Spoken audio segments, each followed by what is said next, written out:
कहानी शुरू एक एयरपोर्ट से होती है, जहाँ पर हम एक लड़की को देखते हैं। वो अपनी फ्लाइट में जा रही थी। प्लेन रनवे पर था, लोग आ जा रहे थे, सब कुछ नॉर्मल था। मगर ये फ्लाइट कितनी खतरनाक होने वाली है, अभी कुछ ही देर में हम जान पाएंगे। अब वो लड़की प्लेन में आकर अपने सामान को सेट कर रही थी, पर उससे अपना सामान रखा नहीं जा रहा था। इसीलिए उसके साथ बैठा दूसरा मुसाफिर उसकी मदद करता है और इसी बहाने से दोनों में बातचीत शुरू हो जाती है। प्लेन ने भी उड़ान भर ली थी। वो दोनों बातें करते हैं। वो लड़की खुद को मॉडल बताकर अपना तारुफ करवाती है। वो आदमी भी जो उसके साथ बैठा था खुद को म्यूजिशियन बताता है। तभी उस लड़की को बात याद आती है। वो कहती है, कुछ वक्त पहले मेरा एक दोस्त था, वो भी म्यूजिशियन था, जिसका नाम गैब्रियल था। अब गैब्रियल का नाम सुनते ही वो म्यूजिशियन आदमी कहता है, ये नाम मुझे अच्छे से याद है। इसी नाम के आदमी का मैंने बहुत सालों पहले म्यूजिक लॉन्च किया था, जो बहुत घटिया था, बुरी तरह से फ्लॉप हुआ था और मैंने उसकी बहुत बेइज्जती की थी। लड़की उससे कहती है, कहीं हम एक ही गैब्रियल की बात तो नहीं कर रहे, क्योंकि उस वक्त वो मेरा दोस्त था। यहाँ पर वो आदमी पूछता है, क्या उसका पूरा नाम गैब्रियल पेस्टरनेक तो नहीं? वो लड़की कहती है, हाँ। ये बात सुनकर वहाँ पर एक और बुरी औरत अपनी सीट से उठती है, जो एक टीचर थी, और कहती है, गैब्रियल मेरा स्टूडेंट रह चुका है, जो हर चीज में फेल होता रहता था। मुझे इसीलिए वो याद है, क्योंकि मैंने अपने 30 साल के तजुर्बे में उससे बुरा स्टूडेंट कहीं नहीं देखा। यहीं पर एक और लड़का बोलता है, हाँ मैं भी गैब्रियल को जानता हूँ, उस वक्त वो मेरे साथ ही पढ़ता था। उसकी बेवकूफियों को लेकर वो बहुत मशहूर था, इसीलिए हम उसका बहुत मजाक बनाया करते थे। टीचर कहती है, क्या ये अजीब बात नहीं है कि एक ही प्लेन में बहुत से लोग एक ही आदमी के बारे में बात कर रहे हैं? तभी एक और आदमी पीछे से उठता है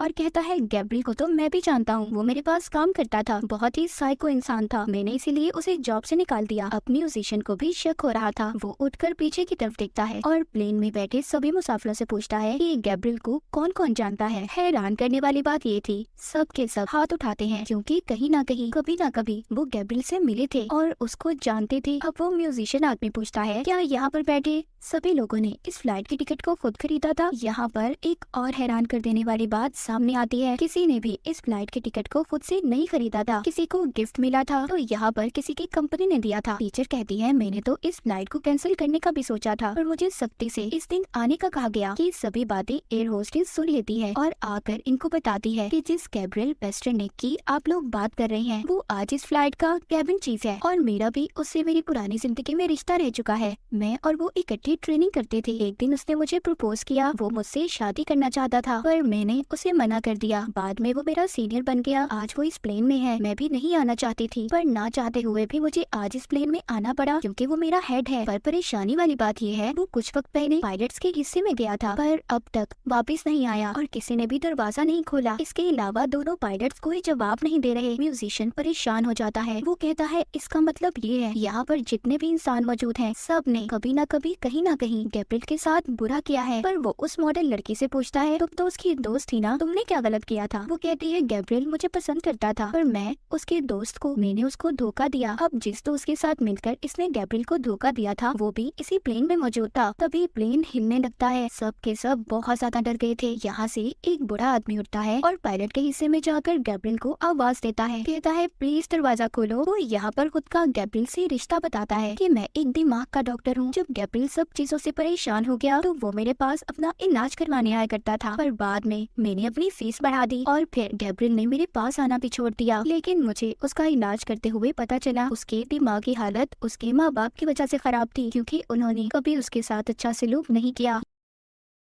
यहाँ से अब वो उसे आवाज देता है, कहता है, तुम हमारे से बदला नहीं ले सकते, क्योंकि तुम्हारी ऐसी जिंदगी के जिम्मेदार तुम्हारे माँ बाप हैं। पर प्लेन नीचे की तरफ जा रहा था। गैब्रियल ने बहुत बड़ी प्लानिंग करके अपनी जिंदगी खराब करने के जिम्मेदार लोगों से बदला लेने का सोच लिया था, पर उस प्लेन में उसके माँ बाप तो नहीं थे। सभी डर से चिल्ला रहे थे। प्लेन नीचे शहर की तरफ जा रहा था। तभी हम देखते हैं एक बूढ़ा कपल अपने गार्डन में बैठे थे और उन्हें ऊपर से एक प्लेन आता दिखाई देता है, जो इनकी तरफ आ रहा था, और हमें पता चलता है कि बूढ़ा कपल ही गैब्रियल के माँ बाप थे। वो ऊपर से प्लेन को लाकर इन पर तबाह कर देता है। उफ, कितना खतरनाक था गैब्रियल का बदला। इसके बाद हमें दूसरी कहानी दिखाई जाती है। हम एक बिजनेसमैन को देखते हैं, जिसका नाम डिएगो था। वो अपने बिजनेस के सिलसिले में कहीं पर जा रहा था, जो एक बहुत ही सुनसान रास्ता था। उसकी गाड़ी, म्यूजिक सब बहुत अच्छा चल रहा था। तभी अचानक से एक और गाड़ी उसकी गाड़ी के आगे आ जाती है, जो बहुत ही आहिस्ता चल रही थी। डिएगो अपनी गाड़ी से बार बार हॉर्न देता है, रास्ता देने का कहता है, पर वो उसके आगे से हटने का नाम ही नहीं ले रहा था। डिएगो अब साइड पर जाता है, देखता है उस गाड़ी में एक आदमी बैठा था, जो बहुत ही अजीब था। अब ये उसे बुरा भला कहता है और उसकी गाड़ी से आगे जाकर उसको अपनी मिडल दरमियान वाली उंगली भी दिखाता है और आगे निकल जाता है। डिएगो की गाड़ी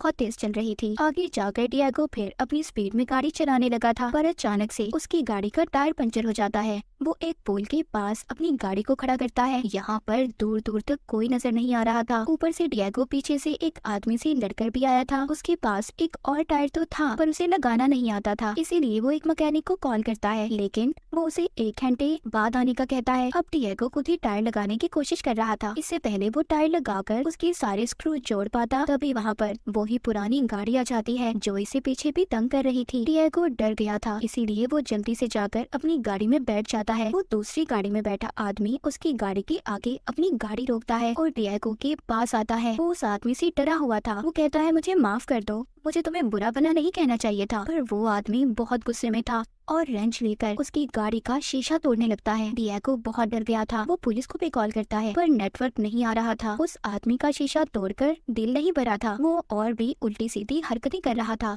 डिएगो को ये सब देखकर बहुत बुरा लगता है। जब वो आदमी अपनी गाड़ी में बैठता है, ये पीछे से आधी लगे टायर से ही अपनी गाड़ी स्टार्ट करके उसकी गाड़ी को धक्का मारता है, जिससे उसकी पुरानी गाड़ी पूल में जाकर गिरती है और वो भी जख्मी हो गया था। फिर डिएगो वहाँ से जाने लगता है, पर अभी भी उसका गुस्सा ठंडा नहीं हुआ था। वो दोबारा से अपनी गाड़ी उस आदमी की तरफ मोड़ता है और उसे मारने की कोशिश करता है। इससे पहले वो कुछ कर पाता, डिएगो का टायर खुल गया था। उसकी गाड़ी भी पूल में जाकर गिरती है। वो आदमी अब इसकी गाड़ी में आकर इसे बहुत मारता है और सीट बेल्ट से इसका गला भी बांध देता है। उस आदमी का गुस्सा अभी शांत नहीं हुआ था। वो पेट्रोल टैंक में आग लगा देता है ताकि डिएगो वहीं पर मर जाए। जैसे ही वो जा रहा था, डिएगो पीछे से आकर उसकी टांग को पकड़ लेता है, जिससे दोनों ही गाड़ी में फंस गए थे। वहीं बाहर अब तक डिएगो का मैकेनिक भी आ गया था, लेकिन तभी वहाँ पर एक जोरदार धमाका होता है जिसमें डिएगो और वो आदमी मर गए थे। जब वो मैकेनिक पुलिस को बुलाता है, वहाँ पर आकर वो लोग आग बुझाते हैं तो देखते हैं गाड़ी में उन दोनों के स्केलेटन ढांचे ही बचे थे। जैसे ही वो दोनों बैठे थे, पुलिस ऑफिसर उन्हें देखकर कहता है शायद दोनों एक दूसरे को बचाने की कोशिश कर रहे थे, पर ये नहीं जानते थे कि दोनों ने बदले की आग में एक दूसरे को खत्म कर दिया था। तो ये सबक हम सब के लिए है कि अगर हम अपनी जिंदगी में छोटी छोटी गलतियों को नजरअंदाज कर दें तो हम बड़ी मुसीबतों से बच सकते हैं। जैसे डिएगो अगर उस पागल आदमी को नजरअंदाज कर देता तो आज उसके साथ ये सब कुछ ना होता। इसके बाद हम तीसरी कहानी को देखते हैं, साइमन नाम के एक इंजीनियर की कहानी जो बड़ी बड़ी बेकार बिल्डिंग्स को बॉम्ब लगाकर उड़ाया करता था। आज एक काम सा दिन था। साइमन को उसकी वाइफ की कॉल आती है जो उससे कहती है कि आज तुमने घर केक लेकर आना है क्योंकि हमारी बेटी का बर्थडे है। अब साइमन एक बेकरी के पास अपनी गाड़ी को रोकता है